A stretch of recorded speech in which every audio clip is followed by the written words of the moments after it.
Bienvenido de nuevo, querido espectador, a Mostly Racing, y bienvenido de nuevo a mi revisión de la temporada de 1999. Right, enough of that. Prix Chicane Circuit de Catalunya would play host to the fifth round of the 1999 championship. McLaren arguably had the fastest car, as shown by Häkkinen's qualifying domination, but they'd always find a way to throw away their advantage, giving Ferrari the upper hand. If you enjoy the video, then give it a like. If you wish to see more, then subscribe. There are links to things in the description. This is Mostly Racing, my name is Nick, and this is round number 635, the 1999 Spanish Grand Prix.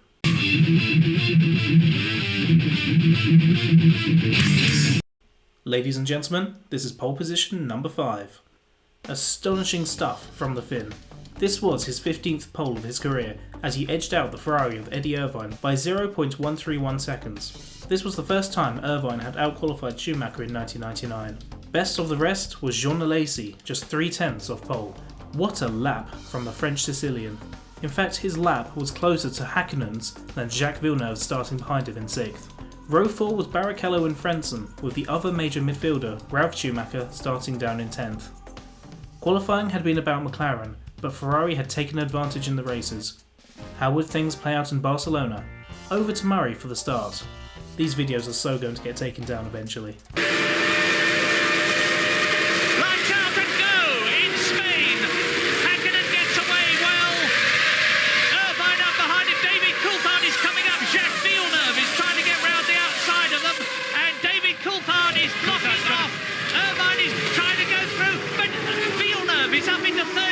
Both the Ferraris have been passed. It's a bad start for both the Ferraris, a superb start for both the McLaren.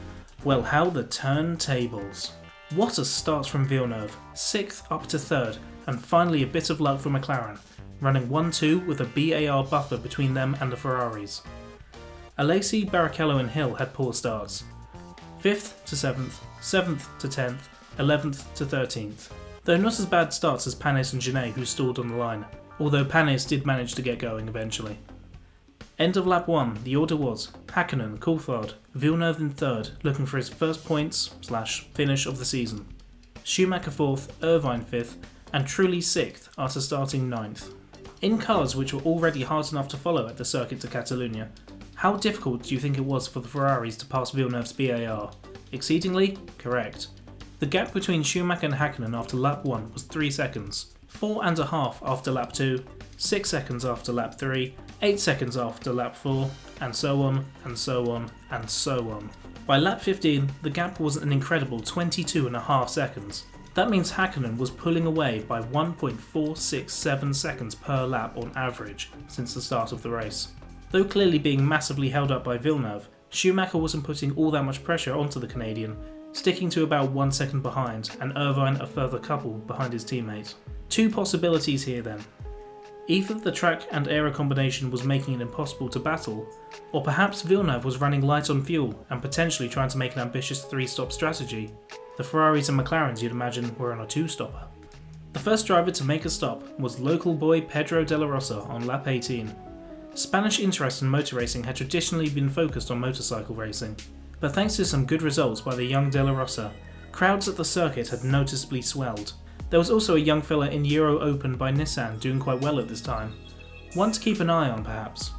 Ferrari hopes of a light Villeneuve coming into the pits and getting out their way died a death on lap 23, as Irvine was the first of the front runners to pit. The BAR was on the same strategy as the Ferraris. Exactly the same. Häkkinen pitted a lap after Irvine and came out ahead of the 97 world title combatants. Then Villeneuve and Schumacher came into the pits on the same lap.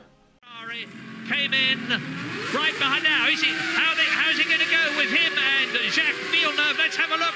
Schumacher's got away first, yes, and Jacques Villeneuve's got a long stop. So Michael Schumacher does what he set out to do, and there he is rejoining in front of Eddie Irvine. Yes, and Irvine, of course, ahead of Villeneuve too. There's the traffic I was telling you about. It's not working well for Ferrari today.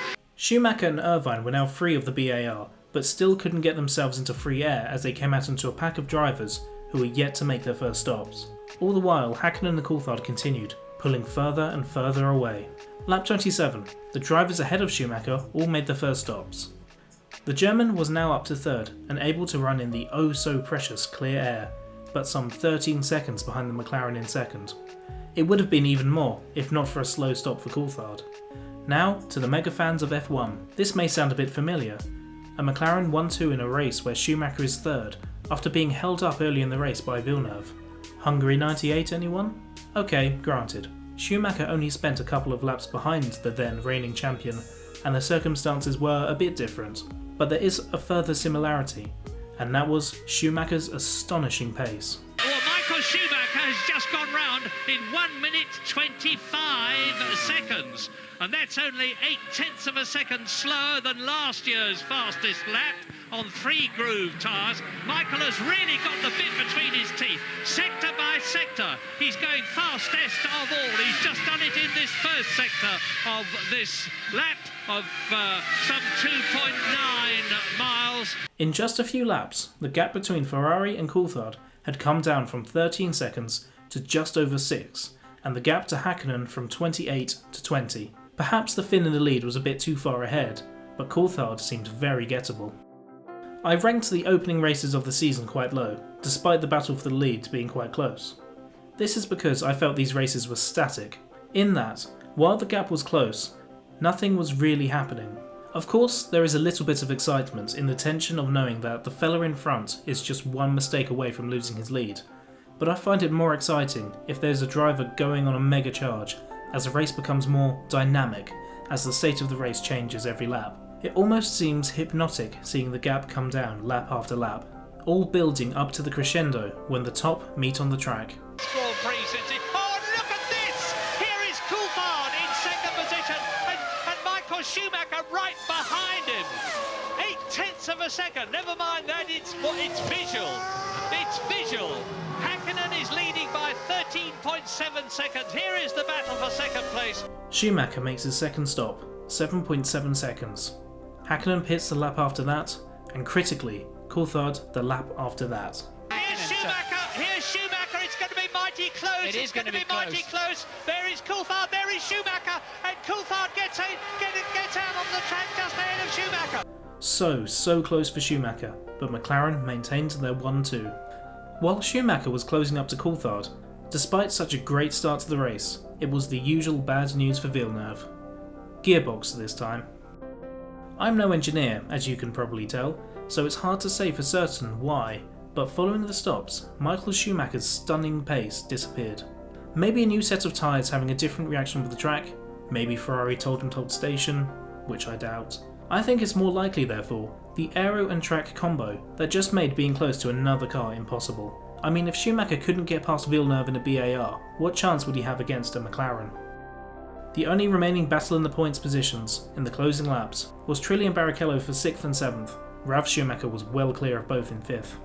As is often the way with battling, it costs both drivers time, and Damon Hill made it a 3-way battle for 6th. Another trait of battling with other cars is you tend to focus on the immediate cars you're fighting with, but perhaps aren't fully aware that the leaders might be trying to lap you. Yes, the main plot and subplots collide. Collide might be the wrong word, but in any case, the sheer disregard for the race at the front brought the gaps down. Suddenly, Schumacher was back, putting pressure onto Coulthard again. Schumacher to catch him. David tries up the inside. I don't see the blue flags. Where are the blue flags? They should be out. So I haven't seen one hanging out yet. Neither have I.